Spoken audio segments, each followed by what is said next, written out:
우리 하나님 말씀 보겠습니다. 하나님 말씀 누가복음 9장 57절에서 62절까지 말씀입니다.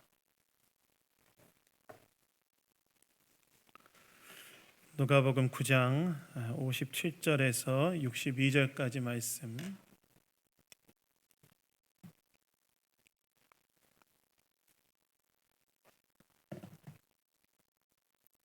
다 찾으셨으면 저와 교독하도록 하겠습니다. 길 가실 때에 어떤 사람이 여짜오되 어디로 가시는지 나는 따르리이다.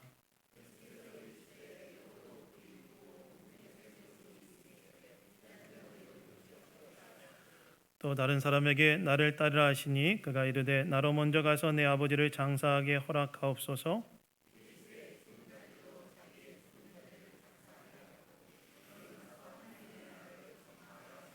또 다른 사람이 이르되 주여 내가 주를 따르겠나이다마는 나로 먼저 내 가족을 작별하게 허락하소서. 예수께서 이르시되 손에 쟁기를 잡고 뒤를 돌아보는 자는 하나님의 나라에 합당하지 아니하니라 하시니라. 아멘. 아멘. 나를 따르라 라는 제목으로 하나님 말씀 나누기 원합니다. 여러분, 우리가 예수를 믿은 후에 우리에게 주어지는 한 가지 중요한 신분이 있습니다. 우리가 예수를 믿고 난 이후에 우리에게 주어지는 중요한 신분은 무엇이냐? 바로 제자라는 신분입니다. 우리는 예수를 믿음으로 하나님의 사랑받는 자녀라는 신분을 얻게 되지만 동시에 우리는 예수를 믿음으로 예수님을 주님의 자리에 모시고 그분을 따르는 제자의 신분이라는 것을 얻게 된다는 거예요. 그래서 여러분, 우리의 신앙은 예수를 믿음으로 구원받아 하나님의 사랑받는 자녀의 신앙에서 예수를 따르는 제자의 신앙으로 성장해야 됩니다. 우리의 신앙은 예수를 믿음으로 구원받아 하나님의 자녀가 사랑받는 자녀가 되는 자녀의 신앙에서 예수를 따르는 제자의 신앙으로 성장해야 한다는 거예요.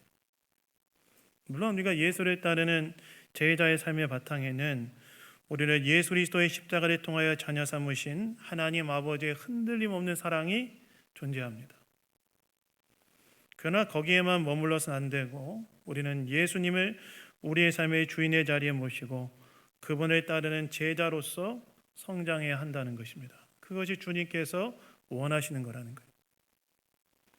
실제로 우리가 2024년을 시작하면서 주일에 누가복음 말씀을 함께 살펴보고 있는데요. 누가복음의 전반부는 예수님을 통해 질병이 치료되고 귀신이 떠나감으로 회복된 자들의 이야기가 많이 나오지만 누가복음 9장부터는 예수님을 따르는 제자가 된다는 것이 무엇인지에 대한 이야기로 이야기의 중심축이 전환이 됩니다. 이 말은 무슨 말이냐? 하나님께서는 우리가 예수를 통해 은혜를 입는 자리에서 예수를 신뢰하고 따르는 자리인 제자의 자리로 우리가 전환되기를 원하신다는 거예요. 그렇다면 예수님을 따르는 제자가 된다는 것은 무엇이냐? 오늘 말씀의 이해에 대해 굉장히 선명하게 말씀하시는데요. 오늘 말씀을 통해 주님의 제자가 된다는 것이 무엇인지 함께 생각해 보기를 원합니다. 여러분, 오늘 본문 57절에 보시면 오늘 본문의 사건이 언제 일어난 일인지 알 수 있는 단서가 나오는데 언제 오늘 본문의 사건이 일어난 일이라고 이야기합니까? 1절 전반부에 보시면 길 가실 때라고 나오죠. 길 가실 때. 즉 오늘 본문의 이 사건은 예수님께서 길을 가실 때 일어난 사건이었다는 거예요. 그렇다면 예수님께서 어디를 향해 길을 가고 계시는 중이었는가? 이것에 대한 답이 우리가 지난 주일에 살펴봤던 것처럼 51절에 그 답이 나와 있는데요. 예수님께서는 현재 어디를 향해 길 가시는 중이었습니까? 예루살렘을 향해 길 가시는 중이었어요.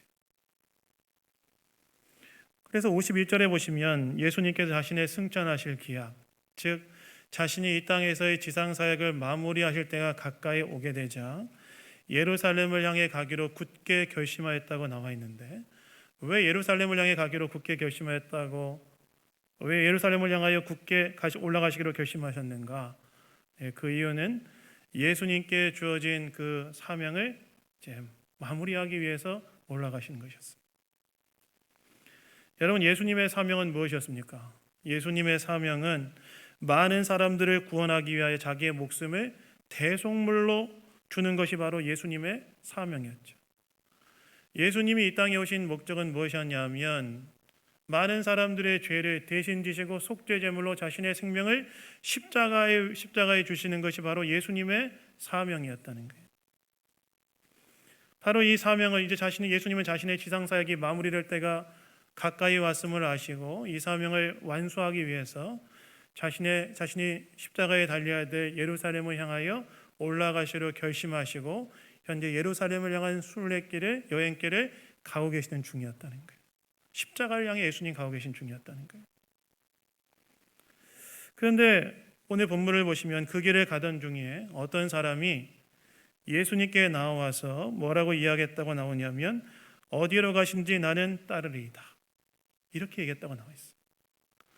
예수님이 예루살렘을 향하여 올라가신 이 길에 갑자기 어떤 사람이 예수님께 나와서 예수님, 난 당신이 어디로 가는지 당신을 따르겠습니다. 즉 나는 당신의 제자가 되겠습니다. 라고 이야기했다는 거예요. 특별히 같은 사건을 기록한 마태복음에 보면 이 예수님을 따르겠다고 이야기한 이 사람이 구체적으로 누구였는지에 대해 이야기하는데 이 사람이 누구였다고 나오냐면 서기관, 즉 율법학자였다고 나와 있어요.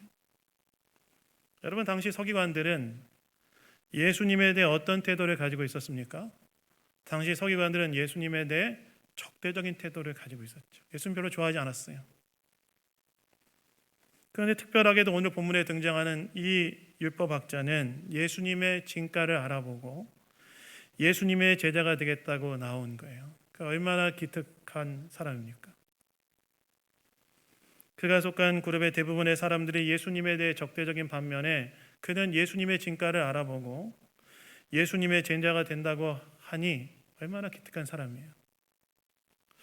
근데 오늘 이 본문을 보시면 이렇게 기특하게 보이는 이 사람에 대하여 예수님께서 보이시는 반응이 우리가 기대한 반응과는 조금 다른 반응, 어쩌면 조금 냉담해 보이시는 그런 반응을 하시는데 예수님, 내가 당신을 따르겠습니다. 어디로 가든지 예수님을 따르겠습니다. 이렇게 말하는 이 사람을 향하여 오늘 본문에서 예수님 뭐라고 말씀하시느냐? 뭐라고 말씀하십니까? 58절에 나오는데 우리 58절 다 같이 한번 읽어볼까요? 58절 읽겠습니다. 시작. 예수께서 이르시되 여우도 굴이 있고 공중에 새도 집이 있으되 인자는 머리 둘 곳이 없도다 하시고, 예수님께서 나는 예수님 당신이 어디로 가든지 예수님 당신을 따르겠습니다. 나는 당신의 제자가 되겠습니다. 라고 이야기하고 있는 이 서기관을 향하여 예수님 뭐라고 말씀하시냐면 여우도 굴이 있고 공중의 새도 집이 있으되 인자는 머리 둘 곳이 없다.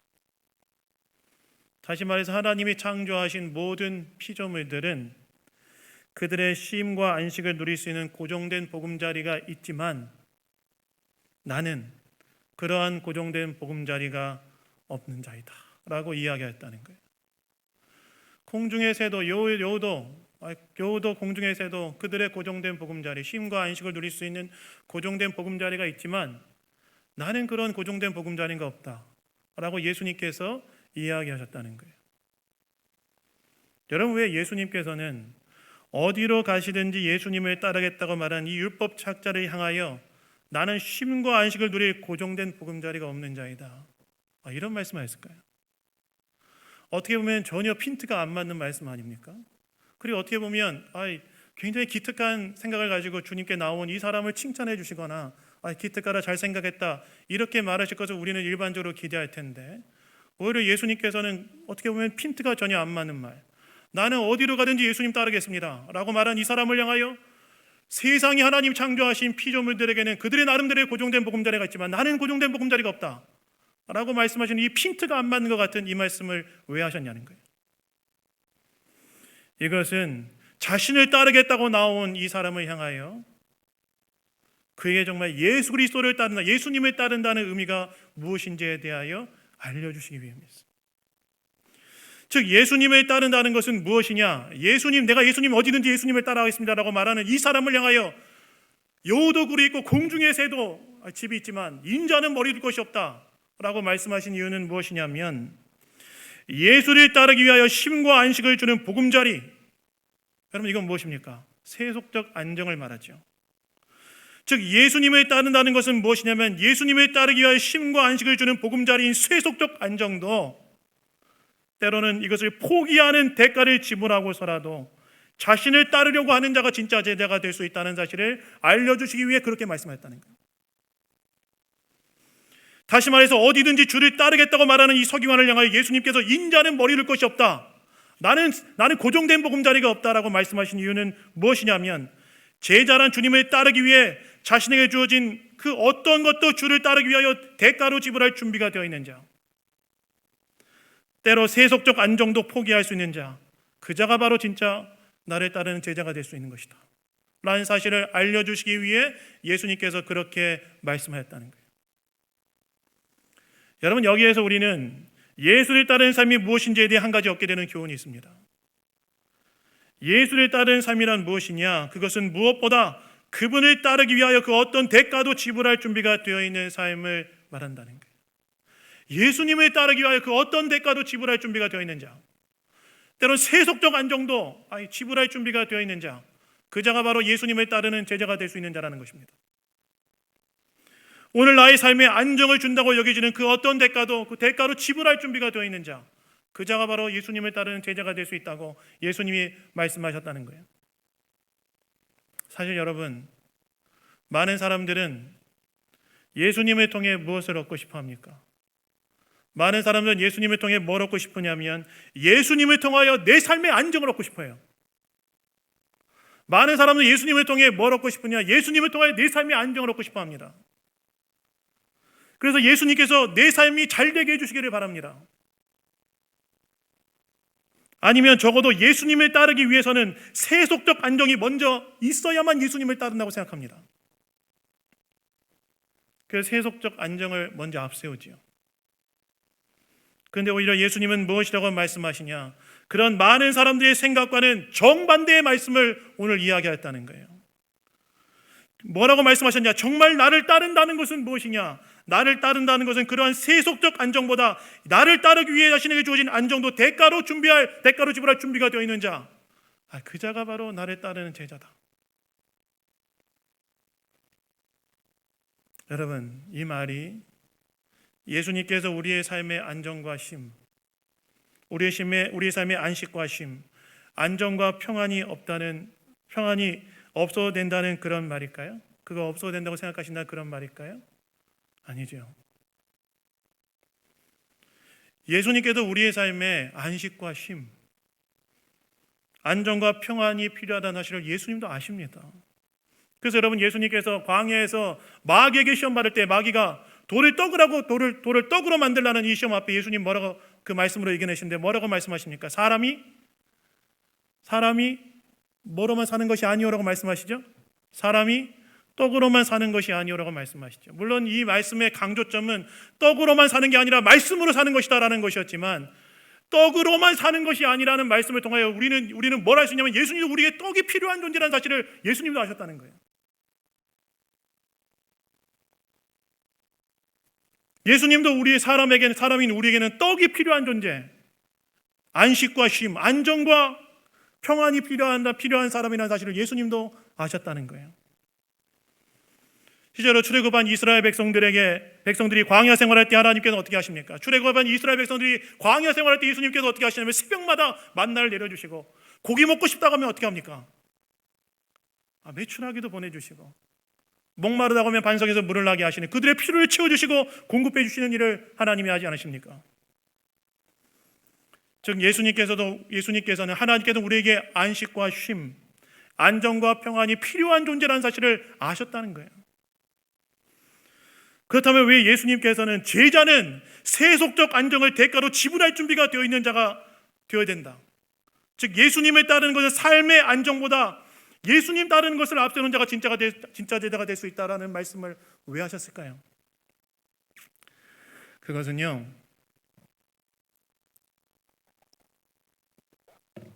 예수님께서 사람을 아셨기 때문에 그래요. 사람의 무엇을 아셨기 때문입니까? 사람의 무엇을 아셨기 때문이냐면 사람이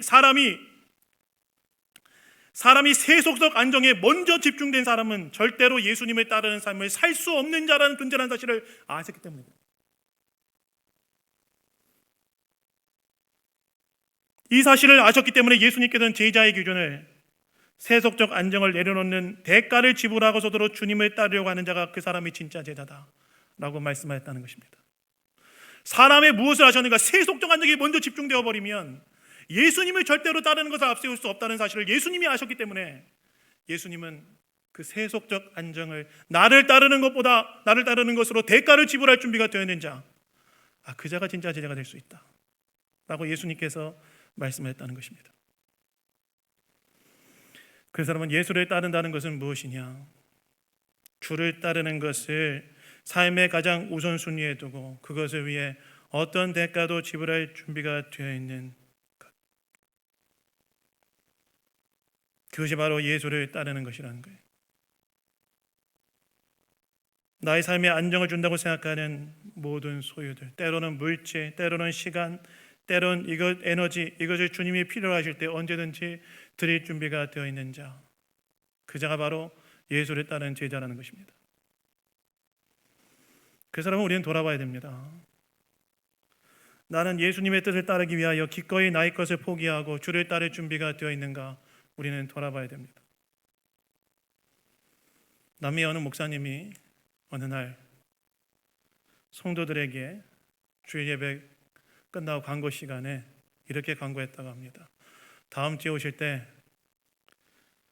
여러분 교회 오실 때 다 자기 집문서를 교회로 가져오십시오, 이렇게 얘기했다고 해요. 목사님이 갑자기 집문서 가져오라고 했다는 거예요. 여러분, 어느 날 갑자기 제가 여러분들에게 올해 끝났으니까 2025년 새해가 되니까 여러분들 다 집문서 가지고 오십시오, 그러면은 어떻게 하실 것 같으세요? 네, 말씀하지 마십시오.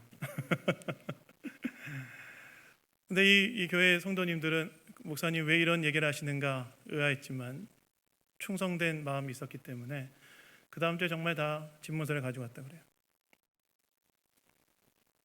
그래서 목사님께서 그 집문서를 다 받으시고 가져오니까 다 걷어서 받으시고 난 다음에 다시 그 집문서를 성도님들에게 돌려주시면서 뭐라고 이야기하냐면 이렇게 이야기했다고 합니다. 여러분들이 집문서를 가져왔으니까 이제 이 집에 대한 소유권은 예수님께 있습니다. 그리고 여러분들에게는 사용권을 드립니다, 이렇게 얘기했대요. 무슨 말입니까? 제자가 된다는 것은 나의 어떤 소유라도 주님의 쓰시겠다고 하면 드릴 준비가 되어 있는 자. 그래서 여러분, 예수님의 부르심에 갈릴리 바다에서 물고기 잡이를 하고 있었던 시몬과 요한과 안드레와 야고보가 어떻게 합니까? 예수님 부르심, 나를 따르라. 난 그 부르심이 어떻게 반응했다고 합니까? 시몬과 안드레는 배와 그물을 버려두고 요한과 야고보는 배와 그물과 사꾼과 아버지 세베대를 버려두고 예수님을 따랐다라고 나와 있죠. 예수님을 따른다는 것은 무엇이냐? 예수님을 따르는 것은 기독교라는 종교 하나를 가지고 소유하는 것이 아니라 예수님을 따른다는 것은 그분을 따르기 위하여 나에게 있는 그 어떤 소유도 대가로 지불할 준비를 가지고 주를 따르는 자, 그것이 바로 그 자가 바로 예수님을 따르는 제자라는 것입니다. 그래서 우리는 돌아봐야 됩니다. 오늘 나의 중심축은 어디에 있는가 돌아봐야 됩니다. 나는 정말 주님을 따르는 그 자리에 서 있는지를 돌아봐야 됩니다. 여러분 혹시 디트리 본 회퍼 목사님을 아십니까? 우리가 종종 금요철야 때나 아니면 수요예배 때 말씀 듣고 부르는 찬양, 선한 능력으로 한 찬양 아세요? 주 선한 능력으로 하시네, 그 찬양 아시죠? 그 찬양의 가사를 지으신 분이신데, 이 가사는 이 목사님께서 독일이 히틀러 지배 아래 들어갔을 때, 이에 대해 저항하다가 감옥에 갇혔을 때 성도들에게 쓴 편지의 일부를 가사로 만든 것이었어요. 이 목사님은 당시 독일의 루터파 교회가 히틀러의 지배 아래 들어가면서 히틀러를 지지하고 있을 때 이것은 주님의 뜻이 아니다 라고 저항했다가 나치에 잡혀서 감옥에서 투옥 생활을 하시다가 독일이 패망 한 달 전에 처형당해서 돌아가시는데, 그 전에 12월에, 그러니까 4월에 아마 돌아가신 것 같은데, 그 전에 12월에 쓴 편지의 글귀를 가사로 만든 게, 가사로 그의 곡을 붙인 게 선한 능력을 한 찬양이에요. 근데 이분이 쓴 책 중에 나를 따르라 라는 책이 있는데요, 거기서 목사님은 값싼 은혜와 값비싼 은혜에 대해서 이렇게 나누어서 이야기했습니다. 한번 들어보십시오. 여기서는 보네포 목사님의 이야기입니다. 값싼 은혜는 교회의 치명적인 적이다. 값싼 은혜란 참회가 없는 사죄요, 교회의 치리가 없는 세례요, 죄의 고백이 없는 성만찬이요, 개인적인 참회가 없는 사죄이다. 값싼 은혜란 뒤따름이 없는 은혜요, 십자가가 없는 은혜요, 인간이 되시고 살아계신 예수 그리스도가 없는 은혜라. 반면에 값비싼 은혜는 밭에 숨겨진 보화다. 사람은 그 보화를 얻으려고 자기가 가진 모든 것을 기꺼이 팔아서 그 밭을 산다. 값비싼 은혜는 귀중한 진주다. 상인은 자기의 모든 상품을 값으로 내어주고 그 진주를 산다. 값비싼 은혜는 그리스도의 왕권이다. 사람은 그것을 얻기 위해서 자기를 넘어지게 하는 눈까지 뽑아버린다. 값비싼 은혜는 예수 그리스도의 부르심이다. 이 부르심을 받은 제자는 그물을 버리고 그분을 따른다. 이렇게 써놨어요. 즉 보네포 목사님은 예수님을 따르려고 하는 자는 어떤 자라고 말한 것입니까? 예수 안에는 부활을 얻기 위해 그 어떤 대가도 지불하고서라도 예수를 따르려고 하는 자, 그 자가 제자다. 그래서 여러분, 오늘 한번 돌아보십시오. 오늘 저와 여러분의 마음과 삶을 한번 돌아보길 원합니다.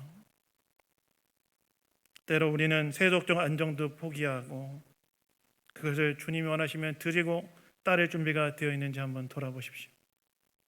그리고 거기에서 만약 어긋나 있다면 예수의 제자가 된다는 것은 어떤 대가를 지불하고서라도 그분을 따르려는 것임을 기억하시고 다시 참된 제자의 그 자리에 서시는 저 여러분 다 되기를 주님의 이름으로 축원합니다. 두 번째, 예수를 따른다는 것은 무엇이냐? 그것은 충성의 1차적인 대상을 바꾸는 거라는 거예요. 명확하게 하는 거라는 거예요. 여러분, 오늘 본문에 보시면 이렇게 예수께서 자신을 따르겠다고 말한 율법학자에게 자신을 따르는 것은 어떤 대가를 지불하고서라도 주님을 따르는 것임을 말씀하신 후에 58절에 보시면 다른 사람에게는 자신을 따르라고 초대하십니다. 제자로 부르신 거죠. 그런데 오늘 본문을 보시면 이렇게 제자로 부름받은 사람이 어떻게 반응했다고 나옵니까? 우리 59절 다 같이 한번 읽어볼까요? 59절 읽겠습니다. 시작. 또 다른 사람에게 날 따라 하시니 그가 이르되 나로 먼저 가서 내 아버지를 장사하게 허락하옵소서. 예수님의 제자로의 초대에 이 사람이 어떻게 반응했다고 나오냐면 자기 아버지의 장례를 먼저 하게 해달라고 요청했다는 거예요. 여러분, 여기서 말하는 장례는 뭘 말할까요? 이것은 60절의 예수님의 말씀을 통해 유추해 볼 수 있는데 60절에 보시면 예수님 이렇게 말씀하시죠. 죽은 자들로 자기의 죽은 자들 장사하게 하고 이렇게 나와 있는데, 여러분 당시 유대인들은요 장례를 두 번에 걸쳐 진행했습니다. 장례를 딱 한 번 하고 끝내는 게 아니라 두 번에 걸쳐 진행했는데, 첫 번째 장례는 뭐냐면 돌아가신 직후에 차는 장례를 말하는데, 그때는 돌아가신 분의 시신을 굴에 넣어서 1년을 딱 보관합니다. 그 1년이 지난 후에 어떻게 하냐? 그 굴을 개봉하여서 거기에 있는 뼈를 수습해서 가족들, 조상들의 뼈가 묻혀 있는 곳에 다시 장례를 했습니다. 그러니까 두 번에 걸쳐서 장례를 했어요. 그래서 여기서 이 제자의 부름받은 자가 아버지의 장사를 먼저 해달라는 말에 대해서 예수님께서 죽은 자들을 장사하게 하는 말씀을 보아서 여기서 말하는 장례는 두 번째 장례로 보여집니다. 즉 제자로 부름받은 사람은 두 번째 장례를 치를 때까지 예수님을 따르는 것을 미루어 달라고 요청했다는 거예요. 거기 딱 1년의 시간이 걸렸거든요. 그 시간까지 미루어 달라고 예수님께 요청했다는 거예요. 여러분, 어떻게 보면 당연한 요청 아닙니까? 예나 지금이나 부모의 장례는 자녀에게 있어서 신성한 의무 아닙니까? 그렇죠. 그런데 여러분, 오늘 본문을 보시면 예수님께서 제자로 부른 이 사람의 이 요청에 대해 무엇이라고 말씀하십니까? 60절에 나와 있는데 60절 다 같이 한번 우리 한번 읽어보도록 하겠습니다. 시작하겠습니다. 시작. 이르시되 죽은 자들로 자기의 죽은 자들이 장사하게 하고 너는 가서 하나님의 나라를 전파하라 하시고, 예수님께서 우리 아버지의 두 번째 장례를 할 때까지 예수님 따르는 걸 미뤄달라는 이 요청에 대해 예수님 뭐라고 말씀하시냐면, 죽은 자들로 자기의 죽은 자들을 장사하게 하고 너는 가서 하나님 나라를 전파하라. 예수님께서 그 요청을 딱 거부하시고, 안 된다 거부하시고, 죽은 자들로 죽은 자들을 장사하게 하고, 즉 돌아가신 아버지를 가정묘에 모시는 것은 죽은 자들, 즉 너의 조상들이 그 일을 하게 하고 너는 하나님 나라에 전파하라 라고 말씀하셨다는 거예요. 여러분, 이 말씀 무슨 말씀일까요? 예수님께서 아버지의 장례를 무시하라는 이런 말씀일까요? 아닙니다. 사실 예수님께서 십자가에 죽으실 때 자신의 육신의 어머니인 마리아의 앞으로의 삶이 염려되어서 예수님 어떻게 십자가에 달려 돌아가시기 전에 어떤 말씀까지 하십니까? 사도 요한에게 어머니를 맡기시는 그 일을 하지 않으십니까? 즉 예수님께서 아버지의 장례를 무시하라는 말씀이 아니었다는 거예요. 그러면 이것은 무슨 말씀이냐? 이것은 제자로서 네가 충성을 드려야 될 대상을 명확히 해야 된다는 말씀이었어요. 예수를 따르는 제자로서 네가 따라야 돼, 네가 충성을 드려야, 2차적으로 충성을 드려야 될 대상을 명확히 해야 된다. 먼저 충성을 드려야 될 대상이 누구인지를 명확히 해야 된다는 그런 말씀이었다는 거예요. 먼저 장례를 치르고 주님을 따르겠다고 말한 자에게 먼저 네가 따라야 될 대상, 즉 네가 먼저 충성을 드려야 될 대상은 너가 가장 아끼는 누구보다 바로 나여야 한다고 예수님께서 말씀하셨다는 거예요. 충성의 우선순위를 명확히 해야 된다. 즉 예수를 따른다는 것은 가장 먼저 가장 궁극적으로 충성해야 될 대상을 예수님으로 놓아야 된다는 그런 말씀이었다는 거예요. 그래서 여러분, 예수를 따른다는 것은 무엇이냐? 그것은 우리의 궁극적인 충성의 대상을 명확히 한다는 거예요. 누구로 한다는 것입니까? 예수님을 한다는 거예요. 그분을 가장 높은 주인의 자리에 모시고 궁극적으로 충성해야 될 대상으로 그분을 섬긴다는 것을 말한다는 거예요. 여러분, 예수님을 영접한다는 건 무엇입니까? 그분을 내 삶의 구주, Savior and Lord, 삶의 주인의 자리를 그분으로 바꾼다는 거 아니겠습니까? 궁극적인 충성의 대상을 바꾼다는 거예요. 사실 여러분, 우리가 인생을 살아가다 보면 우리에게 충성을 요구하는 것들이 많이 있죠. 가장 높은 충성을 요구하는 게 뭐죠? 가정과 직장이죠. 그것을 잘 섬기고 돌보는 거 중요합니다. 그것도 우리의 헌신의 대상이 맞습니다. 그러나 우리가 그럼에도 불구하고 잊으면 안 될 것이 있어요. 무엇이냐? 그것이 가정이든 직장이든 우리의 궁극적인 충성의 대상은 예수님이시다. 이 사실을 잊으면 안 돼요. 이 사실을 망각하면 안 돼요. 제가 보면요, 궁극적인 충성의 대상이 예수님으로부터 멀어질 때 사람들에게 보이는 모습이 있어요. 일단 예배가 잘 안 됩니다. 그리고 교회가 멀어져요. 교회로부터 멀어져요. 여러분, 단순히 교회에 봉사하는 것이 중요한 것이 아닙니다. 나는 누구를 왕으로 모시고 누구에게 진정으로 충성하고 살아가는가가 중요한 거라는 거예요. 여러분, 제가 목회자로 살면서 느끼는 게 있어요. 무엇이냐? 나와 교회와의 거리는 나와 주님과의 거리와 비례한다는 거예요. 참 신기해요. 나와 교회와의 거리는 나와 주님과의 거리와 참 비례합니다. 모든 것에 일률적으로 적용할 수 없지만 그렇다는 거예요. 왜 그럴까요? 교회는 무엇이기 때문에 그렇습니까? 주님의 몸이기 때문에 그렇죠. 그래서 여러분, 내가 교회와의 거리가 마음의 거리가 멀어질 때 혹시 주님에 대한 나의 충성이 흐릿해지는 것은 아닌지 한번 돌아보시고 점검해 봐야 됩니다. 그리고 다시 주님께 온전한 1순위로 충성을 드리는 그 자리로 돌아와야 된다는 거예요. 그래서 여러분, 제자는요, 어떤 자냐? 충성의 대상을 명확하게 하는 자. 예수님 그분을 내 삶의 충성의 대상으로 명확하게 하는 자. 그 사람이 바로 제자라는 거예요. 특별히 여러분, 한 해가 다 끝나고 새해를 시작하면서 여러분에게 한 가지 권면하고 싶은 게 있습니다. 목장의 우선순위를 두고 잘 나가십시오. 예배도 소중하지만 나와 정말 삶을 나누는 공동체가 있을 때 정말 내가 예수님을 잘 따를 수 있습니다. 여러분 혼자도 신앙생활 잘할 수 있습니까? 잘할 수 있다. 목사도 혼자 있으면 흔들려요. 전도서 기자가 뭐라고 말합니까? 한 사람이면 패하겠거니와 두 사람이면 맞설 수 있나니 세 겹줄은 쉽게 끊어지지 아니하리라. 혼자서는 안 된다는 거예요. 그래서 여러분, 목장의 우선순위를 두어야만 우리는 주님을 따른 그 삶을 살아갈 수 있습니다. 그래서 여러분, 주님을 섬기는 것은 제가 지난주에 말씀드렸죠.